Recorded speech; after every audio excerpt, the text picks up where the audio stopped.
Hey everyone, welcome to the Everyday Human Podcast. My name is Easton Taverna. Each day I'll share a reflection written by me and inspired by literature, poetry, music, movies, video games, and more. And after that, I'll share a prompt for you to write your own reflection. Together, we'll explore what it means to be human.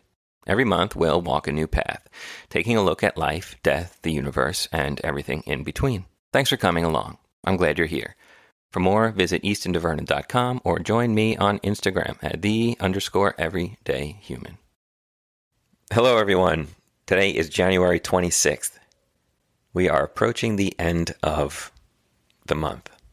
How about that? I hope you're doing well and hanging in there, taking care of yourself, and I hope you're staying warm if it's cold by you. It's pretty cold here, which I actually like. I love the cold.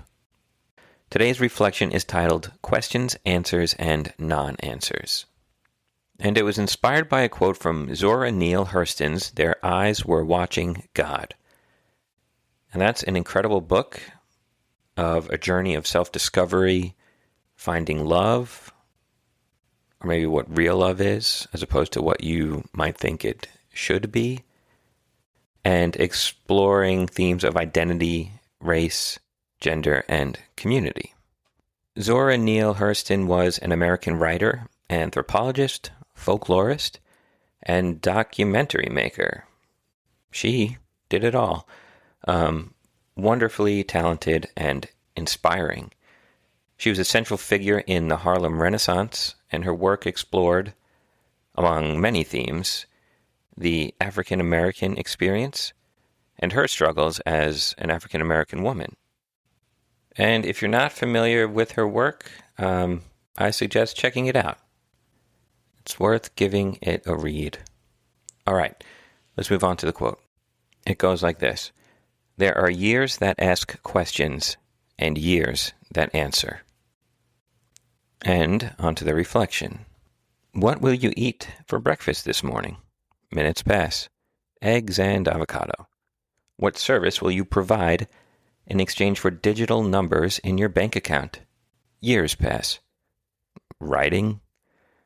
What is the meaning of life? A life goes by. 42?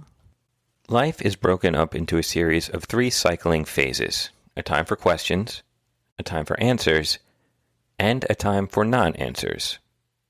Vague and roundabout words in response to said questions, or perhaps more likely, not answers at all.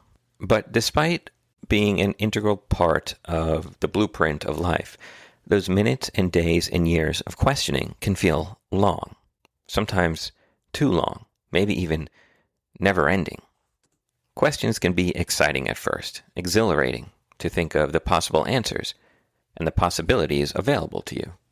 But as time goes on, and as the questions get more complex, and as the possible answers either become more elusive or grow more complicated alongside the questions, the shine wears off, and it wears on you. But you have to remember, it's a cycle. And if you look at where you are now compared to where you once were, you'll see the questions you once asked of yourself and the universe now have answers. Or they received non-answers and don't seem as important now as they did when they first popped up. You weren't sure how you'd pay the bills that one month, but you picked up an extra shift or cut spending from something unnecessary to move money and find a way. You wondered what job you'd find after the layoff. Turns out you landed a better one. You weren't sure if you'd ever find love. Maybe you found the love of your life, or maybe you realized you're perfectly happy and content, loving yourself and living alone. Or maybe you've just exited a time of contentment and peace, and a whole new crop of questions just sprung up in the garden of your life. Either way, answers or no, things will work themselves out one way or another. Or they won't. It's all a cycle. And that ends today's reflection. If you are questioning things right now, that's fine. If you're waiting for answers or non-answers, just remember, it'll come around, and you get your answers, they'll probably lead to more questions. But so it goes. All right, here's the reflection question that you can ask yourself. Am I content or am I waiting for answers?